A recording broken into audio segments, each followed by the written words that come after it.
আজকে বইমেলাতে আসলাম যে আমাদের ওই ঐতিহাসিক যে আমাদের কবি, অনেক কবি এখানে থাকেন, কবিদেরকে শ্রদ্ধা জানাই, কবিদেরকে ভালোবাসি। তারা আসলে মূল আমাদের দেশের যেই ওই ঐতিহাসিক কথাগুলো তারা ইতিহাসের পাতায় কিন্তু তারা তুলে ধরে, তাদেরকে আমি ধন্যবাদ জানাই।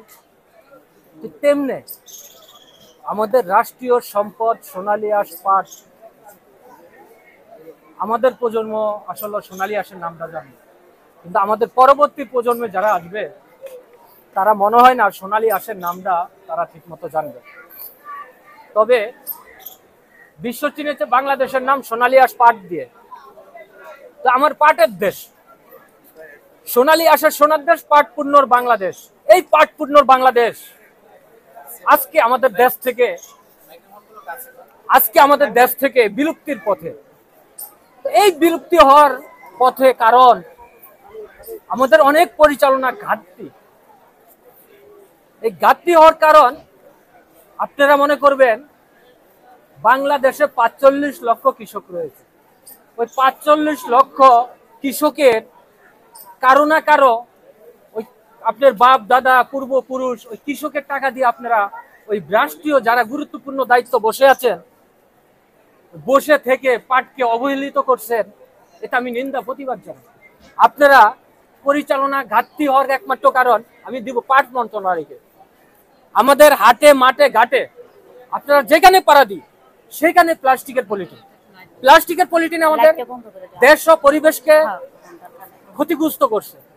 তা আমি সরকার, প্রশাসন, জনগণকে আমি দৃষ্টি আকর্ষণ করছি, আমরা সবাই আসুন পলিথিন বর্জন করি, পাটের পণ্য ব্যবহার করি। সোনালী আঁশের সোনার দেশ, পাট পণ্যর বাংলাদেশ। কয়েকদিন আগে রেজওয়ান আহমেদ বলছেন আমাদের পাট মন্ত্রণালয় নাকি ধ্বংস হয়ে গেছে। তো ধ্বংস তো হবে। আপনারা পাট মন্ত্রণালয়ের দায়িত্ব দেন যিনি প্লাস্টিকের কোম্পানির এজেন্ট, তাকে দেন। তো তিনি পাটের মূল্যায়নটা দিবে কোথা থেকে? আমরা দেখছি ছোটবেলা আমাদের বই পুস্তকের ভিতরে সোনালী আঁশ কি সেটা কিন্তু ছিল বই পুস্তকের ভিতরে। সেটা তো এখন তো অনেকে জানে না সোনালী আঁশটা কি। আমরা চাই সোনালী আঁশ বিশ্ব চিনেছে সোনালী আঁশের নাম, বিশ্ব দ্বিতীয় স্থান অর্জন করছে সোনালী আঁশ পাট দিয়ে। তো সেই পাট আজকে বিলুপ্তির পথে কেন আমি জানতে চাই। আজকে এই পাটের চট পরে এখানে আসলাম, ভাই পাটের চট পরা যায় না সেটা আমিও জানি, আপনারাও জানেন। বিভিন্ন পণ্য যে তৈরি করা যায় সেটা তো অবিশ্বাস করার মতো কিছু না। আমি যার কথা না বললে নয়, ডক্টর মোবারক স্যারে বললেন প্লাস্টিকের সোনালী পাট দিয়ে 1 কেজি পাট দিয়ে 200-250 ব্যাগ তৈরি করা সম্ভব। আমি আপনাদের উদ্দেশ্যে বলতে চাই, আচ্ছা আপনারা সোনালী ব্যাগ কেউ পাইছেন? ভাই পাইছেন আপনারা কেউ? তো পান না।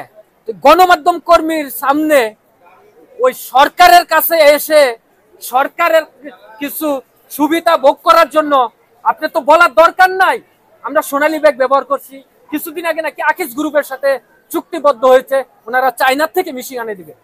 কোথায় আপনারা এই যে 2 যুগ চলতেছে প্লাস্টিকের পলিথিন বন্ধ ঘোষণা করছেন, এখনো কি ওইরকম ভাবে কি বন্ধ পাইছেন? বন্ধ করতে আপনারা দেখছেন কেন হয় না? আমাদের অনেক পরিচালনা ঘাটতি, পুরো মাসের খবর নাই, বছরে 1 দিন 6 মাস জাতীয় পাট দিবস করে। এটি বন্ডামি স্যার আমি মনে করি কিছু।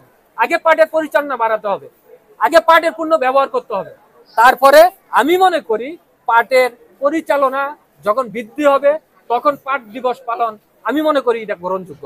তাছাড়া আমি মনে করি না এটা গ্রহণযোগ্য। আজকে 2020 সাল থেকে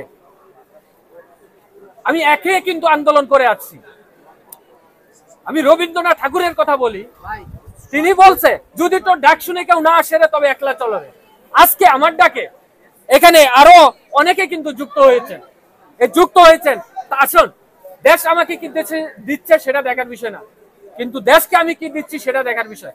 আসলে আমি তরুণ প্রজন্মকে আমি আহ্বান করব, আমাদের পরবর্তী টাইমে যারা আসবেন তারা যেন দেশপ্রেম তাদের ভিতরে থাকে, দেশের ভবিষ্যৎ নিয়ে আসলে আপনারা চিন্তা করেন। আসলে যাদের কারণে আজকে আমরা এই লাল সবুজের দেশ পেয়েছি, আজকে এই বাংলা ভাষা দিবস, এই বাংলা ভাষা দিবসে সকল শহীদের প্রতি শ্রদ্ধা নিবেদন করার জন্য মূলত আসলাম। আসলাম এই বইমেলাতে। সবাই আমার কাছে একটি কথা থাকবো, আসুন আমরা সবাই পলিথিন বর্জন করি, পাটের পণ্য ব্যবহার করি।